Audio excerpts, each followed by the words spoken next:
Olá pessoal, muito bem-vindos ao nosso canal do YouTube. Para você que faz parte já da nossa comunidade, você já sabe que todas as segundas-feiras e quartas-feiras nós sempre colocamos uma mensagem nova aqui no nosso canal. Quarta-feira a gente coloca uma série especial, exclusiva aqui para o nosso canal, e nas segundas-feiras nós colocamos as mensagens que são ministradas na nossa igreja local, na sede da Igreja Fonte da Vida, em Goiânia. Hoje é segunda-feira e eu tenho a certeza que essa mensagem vai falar muito ao seu coração. Mas antes eu quero te pedir para curtir esse vídeo, se inscrever no canal se você ainda não fez. Isso vai ajudar o algoritmo do YouTube a entregar esse vídeo para ainda mais pessoas e fazer também a sua parte de compartilhar nos grupos de WhatsApp, nas suas redes sociais, para que ainda mais pessoas sejam alcançadas e abençoadas em nome de Jesus. Abre o seu coração, porque Deus vai falar com você.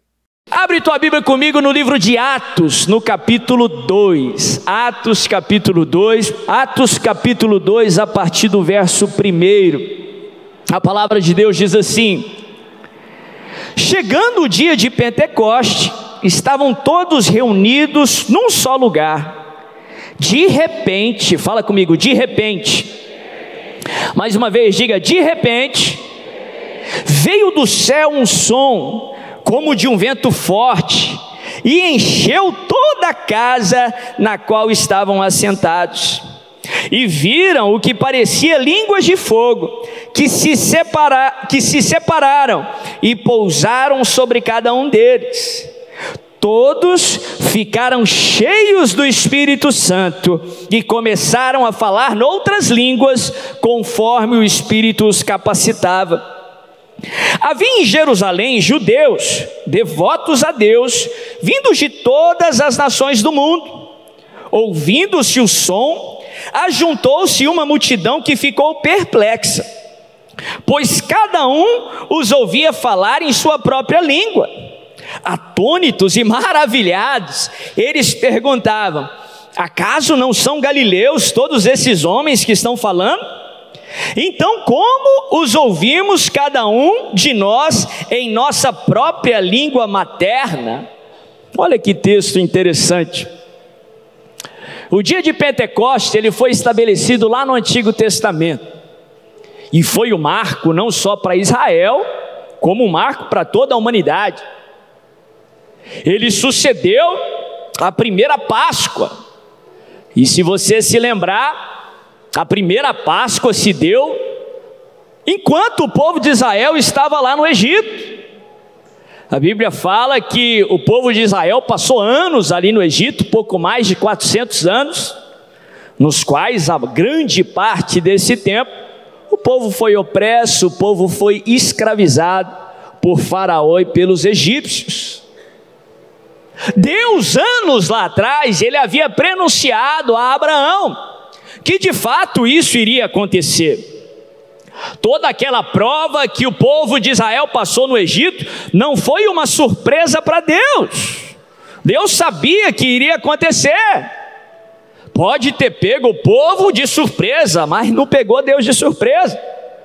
Da mesma forma, o teu problema pode ter te surpreendido, mas saiba que nada surpreende o nosso Deus. Deus havia prenunciado que o povo ficaria ali, passaria por um momento de prova, e depois de 400 anos viria a libertação. A data da libertação, a data da vitória já havia sido marcada, já havia sido prenunciada. Da mesma forma, a data da sua vitória, a data do seu milagre já foi pré-estabelecida, já foi prenunciada. É questão de tempo em nome de Jesus. A Bíblia fala que para que Deus libertasse o povo de Faraó, ele operou de uma maneira sobrenatural. Ele operou com a sua mão forte. A Bíblia fala que ele levanta um libertador chamado Moisés, e através de Moisés, ele vem até Faraó e derrama aquelas pragas no Egito, que afligiu aqueles que estavam afligindo o povo de Deus, e trouxe espanto e temor ao nome de Deus, ao Deus de Israel. Uma dessas pragas, talvez a mais chocante, Deus falou para Moisés que enviaria sobre o Egito um anjo destruidor, um anjo maligno, um anjo da morte. E por onde esse anjo passasse, por onde esse espírito maligno passasse, haveria morte e destruição. Os primogênitos de cada família iriam padecer com a sua própria vida. Não só das famílias de seres humanos, até dos animais, os primogênitos morreram através daquele espírito de destruição. Mas Deus diz a Moisés: reúna as famílias de Israel, e cada um deve reunir na sua casa, e cada um deve separar um cordeiro, e através do sacrifício desse cordeiro, eles vão adorar e cultuar ao Senhor. O sangue desse cordeiro, ele deve ser pego e colocado no umbral de cada porta das famílias israelitas, de tal modo que quando o anjo destruidor passar, quando ele vir aquele sinal, será como um selo de proteção, que o desautorizará a entrar naquela casa, de tal modo que quando o anjo da destruição passar, as famílias dos israelitas serão protegidas, serão guardadas, serão poupadas da destruição. E a Bíblia fala que o anjo passou sobre cada casa dos israelitas e não teve acesso dentro delas. É daí que vem o nome no hebraico Peshá, passou, o espírito da morte passou. É daí que vem o nome Páscoa. É aí que marcou o início da Páscoa, lá no Antigo Testamento.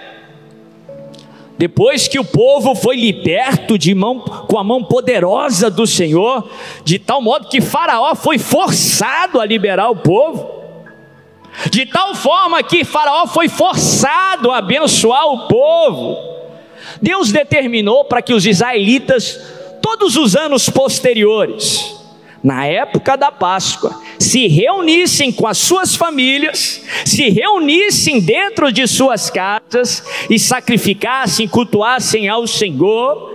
E durante aqueles anos eles se lembrariam do livramento do Senhor.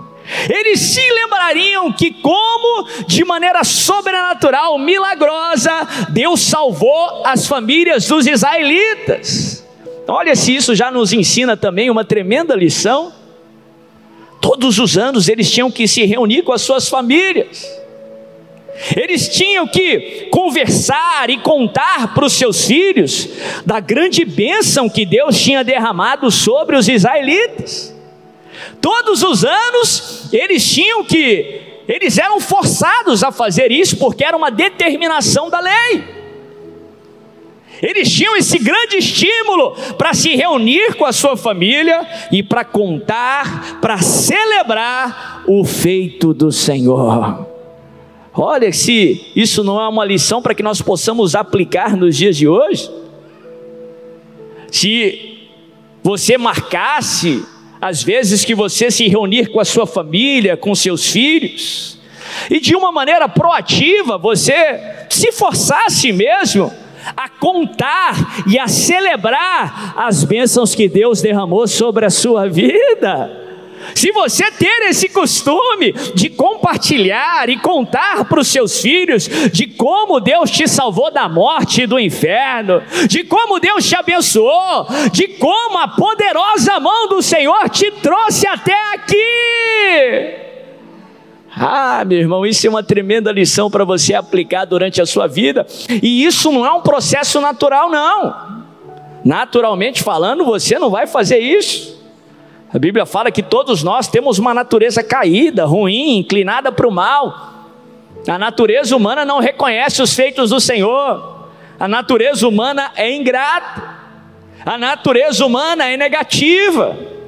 É por isso que Jesus nos ordena, se nós queremos seguir a Cristo Jesus, nós temos que negar a nossa natureza, negar a nós mesmos diariamente, tomar a nossa cruz e seguir a Jesus. Não é algo que você vai sentir de fazer. Você tem que ter consciência disso e fazer mesmo sem sentir, e se esforçar para fazer, que hoje, quando você sentar lá com a tua família, você possa lembrá-los dos feitos do Senhor na sua vida, que você possa lembrar das bênçãos que o Senhor já derramou sobre você, que você possa celebrar que foi a poderosa mão do Senhor que te trouxe até aqui. Esse foi a Páscoa. A Páscoa lá no Antigo Testamento, a Bíblia fala que o povo sai de maneira sobrenatural do Egito, e eles vão em rumo a Israel, Canaã, a terra da promessa. A Bíblia fala que essa caminhada, que era para ser de poucos dias, foi uma caminhada extensa. Eles percorrem ali aquele deserto ainda no Egito por 49 dias.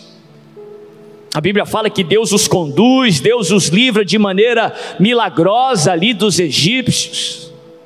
Depois de 7 semanas, muita coisa, principalmente no Antigo Testamento, é marcada em grupos de 7, porque 7 é um número extremamente especial na palavra do Senhor. Depois das 7 semanas, 49 dias, chega no 50º dia, o dia número 50. E a Bíblia fala que Moisés sobe ali no Monte Sinai, ainda ali no território egípcio. E ali no 50º dia, que seria o primeiro dia de Pentecoste, a Bíblia fala que Deus vem e se encontra com Moisés. Uma experiência sobrenatural. O povo fica com medo e não sobe lá no Sinai, ficam ali à beira ali daquele monte, daquele pico. E a Bíblia fala que eles veem que Deus se manifesta como fogo. O monte, o alicerce, ele é sacudido, ele treme. E a Bíblia fala que Deus fala com Moisés, Deus se encontra com Moisés. E o que acontece todas as vezes que Deus se encontra com o ser humano é transformado. Todas as vezes que você se encontrar com Deus, tua vida será transformada. E Deus fala com Moisés, e Deus dá a Moisés as tábuas da lei. Deus dá a Moisés a Torá, aquilo que nós cristãos reconhecemos como os 5 primeiros livros da palavra de Deus. Deus se encontra com o ser humano através de Moisés, Deus se encontra com Israel e dá a ele a lei, dá a ele a Torá. E depois daquele primeiro Pentecoste, a humanidade jamais foi a mesma. Deus mudou o curso da humanidade, Deus trouxe transformação para a humanidade. A festa de Pentecoste também é conhecida como a festa da colheita. A festa de Pentecoste no Antigo Testamento era uma das 3 grandes festas que o povo hebreu celebrava. Havia 3 celebrações que o povo de Israel, aonde eles estivessem no mundo, eles se deslocariam até Jerusalém, e ali no templo do Senhor, eles adorariam ao Senhor, obedecendo ali os mandamentos, os princípios da lei. Essas 3 grandes festas eram a festa da Páscoa, a festa de Pentecoste, e lá no segundo semestre, a festa das cabanas, ou a festa dos tabernáculos. Também era conhecida como festa das colheitas, porque era o momento que o povo hebreu, eles traziam das primícias das suas colheitas ao templo. E ali eles adoravam ao Senhor e eram abençoados pelo Senhor. Até hoje é costume no povo hebreu que durante a festa, o fim de semana do dia de Pentecostes, eles leem o livro de Ruth. Porque foi na época da festa de Pentecoste, na época da colheita, que Ruth encontra com o seu libertador chamado Boaz. E através do seu libertador, ela é completamente transformada. Uma estrangeira, alguém que estava no fundo do poço social, uma viúva, depois de um encontro com seu libertador, ela recebe uma reviravolta na sua vida, de colher os restos das espigas, ela se torna proprietária com Boaz, e ela entra numa família, numa genealogia muito muito especial, que se torna a genealogia do rei Davi, e lá na frente se torna a genealogia e a descendência de Cristo Jesus, o Messias prometido a Israel. Houveram muitos acontecimentos durante a festa de Pentecostes, segundo os relatos bíblicos, mas algo que trouxe ainda mais importância para esse dia aconteceu depois da ascensão de Jesus. O texto que nós lemos aqui em Atos 2. Eu não sei se você conseguiu identificar as representações, as figuras ali na Páscoa judaica, ali na Páscoa do Antigo Testamento, porque todas elas nos apontam para alguém ali no Novo Testamento. A Bíblia inteira é um livro com um único personagem principal. A Bíblia inteira é um livro que nos aponta para Cristo Jesus, o nosso Senhor, o centro da palavra de Deus e o centro de todo o universo. Anos mais tarde, a Bíblia fala que na época da Páscoa, o Cordeiro de Deus foi entregue ali no madeiro, o seu sangue foi derramado. A Bíblia chama ele de o Cordeiro de Deus que tirou os pecados do mundo. Se lá no Antigo Testamento, quando a pessoa pecava, ela tinha que ir no templo, ela tinha que sacrificar o animal, ela tinha que derramar um sangue, porque o salário do pecado era a morte, e a maneira de ter propiciação era através do derramamento de sangue, era através da morte de alguém. Se um cordeiro, se um sacrifício do Antigo Testamento tinha poder para propiciar pecados, quanto mais o sacrifício do Cordeiro de Deus, do Verbo que se fez carne, foi uma propiciação de uma vez por todas. Na época da Páscoa, o Cordeiro de Deus foi morto por mim e por você, de tal maneira que para que nós tenhamos perdão dos nossos pecados, ou propiciação pelos nossos pecados, um animal não precisa morrer, nós não precisamos receber aquilo que nós merecemos, derramar o nosso próprio sangue ali no madeiro. Sabe por quê? Cristo Jesus morreu no nosso lugar, Cristo Jesus derramou o seu sangue em nosso lugar, Cristo Jesus levou o que eu e você merecíamos, para que nós pudéssemos ter o que só Ele merece. Na Bíblia fala que se o sangue de animais tinha algum poder de propiciação, quanto mais o sangue do Cordeiro de Deus. A Bíblia fala que todos nós pecamos e carecemos da glória do Senhor. A Bíblia também diz que quem pratica pecado se torna escravo do pecado.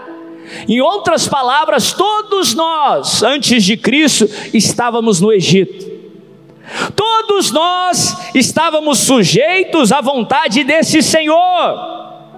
Todos nós estávamos presos, estávamos escravizados pelo pecado.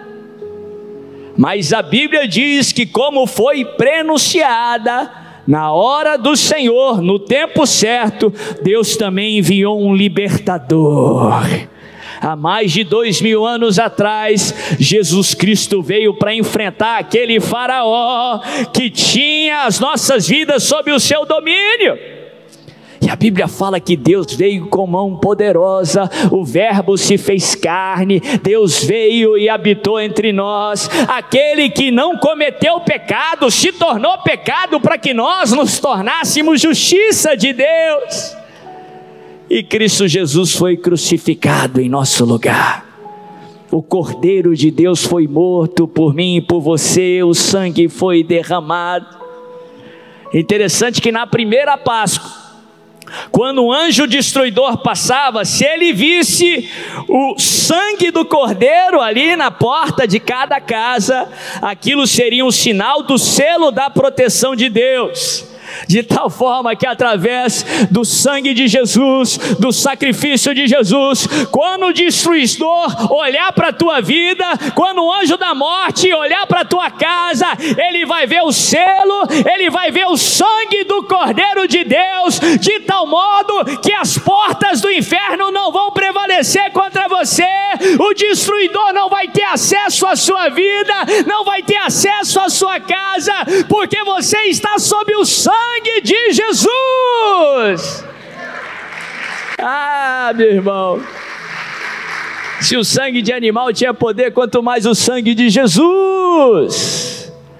E com mão poderosa, Deus nos resgatou do Egito, Deus nos libertou das garras do pecado, Deus nos resgatou do Egito e nos colocou rumo a Canaã. A Bíblia fala que no terceiro dia Jesus ressuscita, vencendo a morte de uma vez por todas. Segundo os relatos de Atos, no capítulo 1, ele passa 40 dias aqui na terra, dando provas irrefutáveis de que ele estava vivo, pregando a mensagem do reino de Deus, até que no 40º dia, lá no Monte das Oliveiras, reunindo ali com os seus discípulos, que em grande parte eram galileus, Jesus é assunto aos céus. Antes de ir, ele dá uma promessa, ele diz assim: permaneçam em Jerusalém, porque dentro de instantes eu derramarei sobre vós do meu Espírito. A Bíblia fala que eles passam mais 10 dias ali em Jerusalém, se reunindo no lugar que eles haviam de costume, ali no cenáculo, uma representação da igreja, coletivamente cultuando, orando ao Senhor, até que chega o 50º dia, o dia número 50, o dia de Pentecostes, o dia que todos os israelitas, muitos estavam em Jerusalém, de todas as partes do mundo, o povo hebreu já estava espalhado ali pelo Império Romano, muitos já moravam ali há gerações fora de Canaã, da terra da promessa, falavam outras línguas, apesar de serem hebreus, apesar de serem israelitas, apesar de serem devotos a Deus, devotos da lei, estavam em Jerusalém na época de Pentecostes. E a Bíblia fala que naquele momento, como foi há milhares de anos atrás, lá no Monte Sinai, Deus vem e se encontra com o povo. Se a festa de Pentecoste, de acordo com o Antigo Testamento, era a festa das primícias, Deus vem pela primeira vez sob as primícias do seu povo, as primícias da igreja. Pela primeira vez Deus vem sobre a igreja. Num grupo ali de pouco mais de 120 pessoas, Deus vem e se encontra com o seu povo, se encontra com a sua igreja. Lembra lá atrás que Deus veio como fogo lá no Monte Sinai? A Bíblia fala que os alicerces ali, o monte tremeu. Da mesma forma, a Bíblia fala que o Espírito veio e eles viram línguas repartidas como línguas de fogo. Ele veio como fogo. Um vento soprou sobre aquele local como um vento impetuoso, vento que veio dos 4 cantos, como que se os alicerces também tremeram. Da mesma forma que Deus tinha vindo sobre o Sinai, agora Deus vem sobre a igreja, Deus vem ali sobre o cenáculo. E como Deus trouxe uma transformação extrema, uma transformação radical lá no Sinai, lá no cenáculo, no primeiro Pentecostes cristão, Deus vem e se encontra com a igreja, e a humanidade nunca mais foi a mesma. A humanidade foi transformada de uma vez por todas. O Espírito Santo veio sobre a sua igreja. Deus se encontrou com a sua igreja.